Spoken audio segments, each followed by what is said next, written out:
if you can see these people, this was like more or less our audience for Furious 7.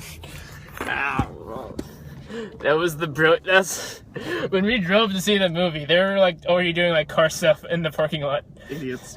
It's like, and Nick was like already having none of this. You weren't even supposed to be here. Vicky was supposed to be here because she owes me a favor, but then no. I'm the backup. Thank you. I was way down on the chain too. Because Evan knew I had no desire to see this. And like, I really had no desire to come to this. And most of the, like, at least 3 out of 4 times, I usually take your guys' consideration for it. So, like, the only other case I can think of, like, where, like, I tried dragging someone to something they didn't want to see, and that they didn't see was Corey with 50 Shades. Rosewater. Okay, that's 3. Rosewater was the worst! Okay. Rosewater definitely way worse than this. Okay. And that Q&A afterwards was the worst. Because it wasn't in person. It wasn't interesting! Okay, we talk about the movie now. Yeah, anyway, we saw with like the most brilliant audience ever. Like, okay, I was out getting like popcorn. You were stuck in the theater alone, and like, I had to change seats because some family moved into the next spots next to me, and it was like a baby and like a 5-year-old, and I'm like, I'm having none of this. There's like I went down and over and back. There's like a 10-year-old like above us who was having the time of his. Well, isn't it like PG-13? Yeah, it's PG-13. There's no way this is R. No, it's not. I told you, Fast and Furious is just Mad Max on antidepressants. I'm really surprised you showed again an IMAX trailer for it. I mean, I know it's on IMAX, but like we've seen like non-IMAX movies on the IMAX screen before, so whatever. But whatever, it's theater's loss because that would have looked great. And it's a Fast and Furious movie. It's the best lead-in ever. Yeah, I know. I'm like, you know what? This Mad Max thing, this is what we should have gone to see. But no, you got Jurassic Park. You had Avengers. What else do we have? I forgot. I don't remember. You weren't there for a lot of them. They were shitty. Okay. Whatever. And they applauded for all of them. Which was dumb.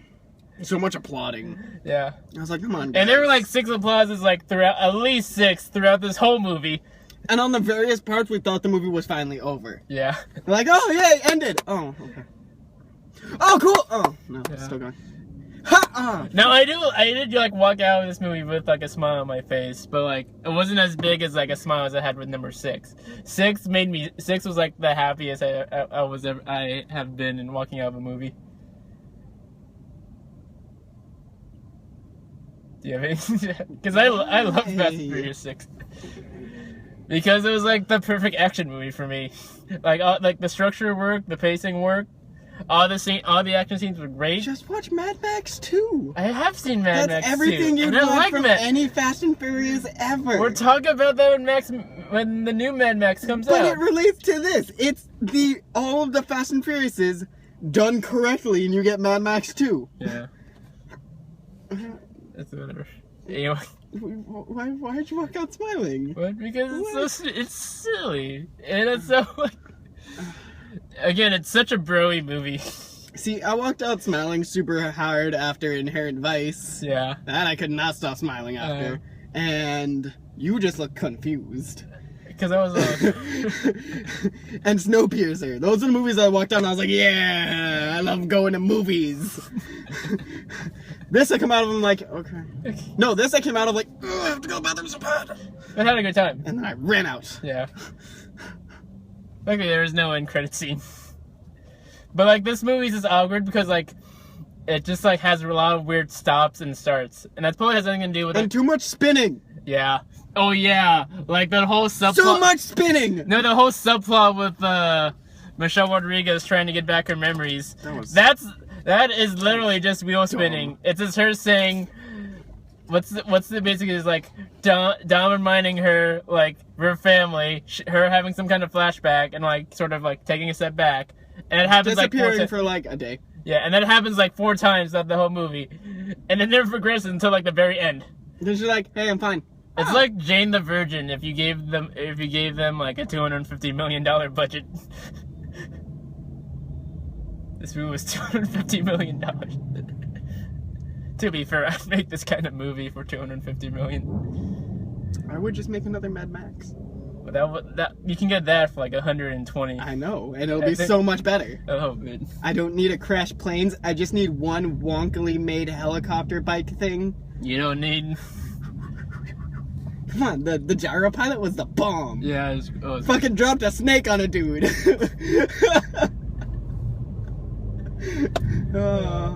Yeah, I liked how we were talking about the whole movie. You had the whole like running joke about the rock smelling like baby oil. And I like how no one told us to shut up. No one. Everyone's like, I get it, the rock joke, and I'm like, yeah. And also douches. Also because I think I can't tell if he's waiting for us or waiting for like the car people. Because it sounds like a Fast and Furious movie right now. No, it doesn't. Oh, it's getting there. It's like the first movie that goes slow rumbles. The first movie I remember being pretty good. Yeah. I'm not just about. I haven't seen the first or the second or the third movie. I've seen a bit of the fourth, and I've seen 5 through 7. And 5 through 7. I think I've seen 1 and 7. Okay. Same way. Is it like a 9-day difference now for you? Mm-hmm. A 9-day difference between like the first movie and like what it is now? Oh, night and day. Yeah. I saw the first movie when I was like. Okay. 7. Okay. Is that about the time frame? Close enough, I think. It's a fucking long time ago. Remember there was a thing where they put rats on a dude's stomach in a bucket, and they heat up the bucket so the rats eat through the dude? Yeah. That was a thing that happened in the first movie. Yeah. It happened. And now, like... How many of the movies was that Paul dude who died, ironically? He was in 1, 2, not 3, and the rest of them. That tracks. Okay. And then... He died driving. Come on. So ironic. I thought he was gonna die too, but like, come on, right? Because like they said that he's gonna retire the character, so I guess they mean that literally. Damn. He's just like not gonna show up anymore. I'm married, guys. Leave me alone. Yeah, and Jordana Brewster, she's like been like pregnant Rye for like the last 3 movies. She's just not in anything. In the first movie, she was like, after the first 40 minutes, she's just not doing anything. She's not driving any cars. 6, he's only driving at the very end. She's a love interest. I know, but this movie doesn't take full use of its characters. Yeah. It decides, hey, you know what's a perfect time right now? Have Jason Statham come in and mess some junk up. Yeah. Okay, good job, Jason Statham. You messed some junk up. Yeah, Jason Statham, like, I love him, and he's great in the movie.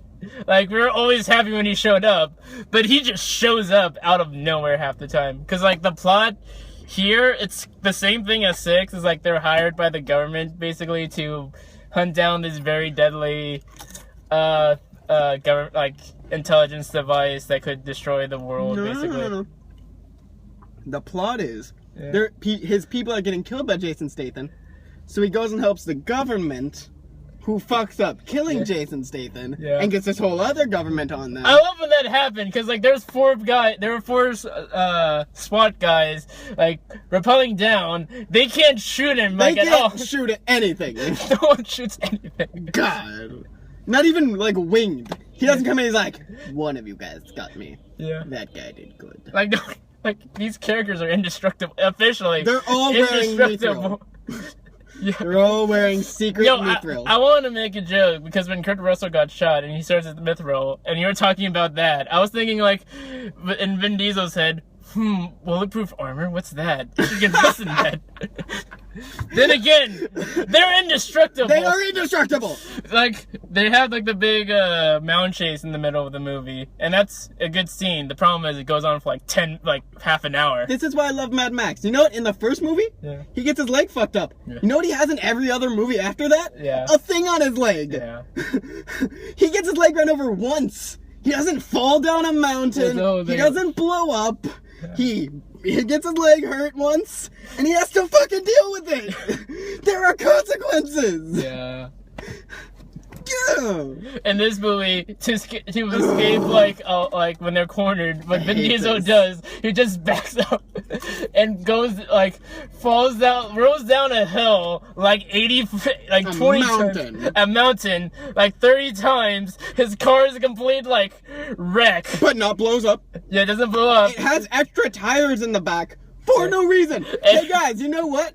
We're about to jump out of this plane. I might need some extra tires. Maybe just strap those in the back the of only- the car there the for, great- you know, useful reasons. And the great thing is, Assholes. like, when they take, like, the Ramsey chick, like, all he tells us is, like, put on your helmet. And then goes, Out of nowhere! I thought, like, he was gonna say, there was no helmet. Me too. Nope! How'd she put in there, too? I don't believe in helmets. And he walks out fine. It's like, doesn't walk it off. And it's like, And like, how's where's Ramsey the doing? girl? And I'm like, she dead. Damn it! She dead. And then we laughed for like 30 minutes. I laughed so hard and no one else laughed in the movie at all. It was just us two going, ha, ha, ha, she's dead. And the action is like so, I don't know, it's a little too out of scale because in the 6th movie, everything was like more or less in straight lines. It's like with the highway chase in the 5th movie, the 6th movie, and then like the airstrip. At least they're all like clearly in one location, you know where they are, they're all doing something. In this movie, they're everywhere. Literally. Yeah, literally, like, in the climax, you have the 3 characters, like, trying to, like, distract the bad guy, and then Vin Diesel and Jason Statham are having their own thing, and then that Ryan character is fighting the Mexican guy from Snowpiercer. No. He's fighting the Mexican guy from it's not Snowpiercer. It's not Mexican, it's Tony Jaa. Snowpiercer, what was he? Not, like, it's not the same actor. I'm well aware. It's the same character. Same type of character, basically. It is the same character. Yeah. And they have Tony Jaa, and like, you'd probably like, for martial arts, you'd probably like Ong Bak, which is on like Netflix. I don't do martial arts. And he does like cool stuff, but like he's like I give a nothing character. Martial arts. Okay. And he does some cool stuff, but he's like a nothing character. The martial arts I like is Snowpiercer martial arts, where they're fighting a bunch of dudes with axes on a train. Okay. Oh, and then they bring out the flame. With the Oh, so good.